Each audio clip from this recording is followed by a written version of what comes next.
ಕೇಳಬೇಕಂದ್ರೆ 20 MP ಗಳು ಆಯ್ಕೆ ಆಗಿಲ್ಲ ಅಂದರೆ ಸಿದ್ದರಾಮಯ್ಯ ಅವರು ಅಧಿಕಾರ ಕಳ್ಕೊಳ್ತಾರೆ ಅಂತೇಳಿ ಕಾಂಗ್ರೆಸ್ ಶಾಸಕರು ಹೇಳ್ತಾ ಇದ್ದಾರೆ. ನಾನು ಮೊದಲಿಂದ ಹೇಳ್ತಾ ಇದ್ದೇನೆ, ಕಾಂಗ್ರೆಸ್ನಲ್ಲಿ ಒಂದು ಒಗ್ಗಟ್ಟಿಲ್ಲ, ಪಂಗಡಗಳು ಸಾಕಷ್ಟಾಗಿದೆ. ಆದರೆ DK ಶಿವಕುಮಾರ್ ಅವರು ಒಂದು ಗುಂಪು, ಆಮೇಲೆ ಸಿದ್ದರಾಮಯ್ಯ ಒಂದು ಗುಂಪು, ಮತ್ತೊಂದು ಇನ್ನೊಂದು ಒಂದೆರಡು ಗುಂಪು, ಈ ರೀತಿ ಗುಂಪಿದೆ.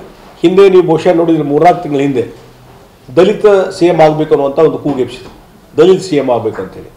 ಮತ್ತೊಂದು ಕೂಗಿತ್ತು 4 DCMಗಳಾಗಬೇಕು ಅನ್ನುವಂಥದ್ದು. ಇದು ಹಾಗೇ ನಡೀತಾ ಇದೆ. ಒಂದು ರೀತಿ ಸ್ಟೆಬಿಲಿಟಿ ಇಲ್ಲದಂಥ ಪರಿಸ್ಥಿತಿ ನಿರ್ಮಾಣ ಆಗಿದೆ.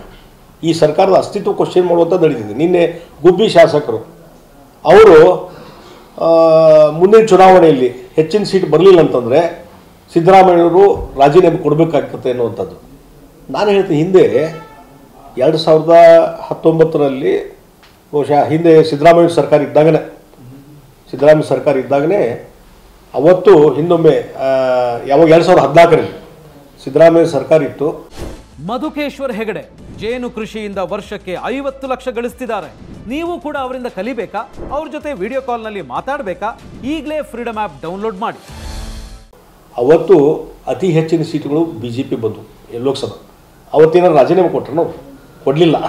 ಸಿದ್ದರಾಮಯ್ಯ ರಾಜೀನಾಮೆ ಕೊಟ್ಟರು. ಅಸೆಂಬ್ಲಿ ಚುನಾವಣೆ ಏನು ರಿಸಲ್ಟ್ ಇತ್ತು, ವ್ಯತಿರಿಕ್ತವಾದಂಥ ರಿಸಲ್ಟು 2014ರಲ್ಲಿ ಅವತ್ತು ಬಂದಾಗ ಸಿದ್ದರಾಮಯ್ಯ ರಾಜೀನಾಮೆ ಕೊಡಲಿಲ್ಲ, ಯಾರು ರಾಜೀನಾಮೆ ಕೊಡ್ರಿ ಅಂತೂ ಕೇಳಿಲ್ಲ.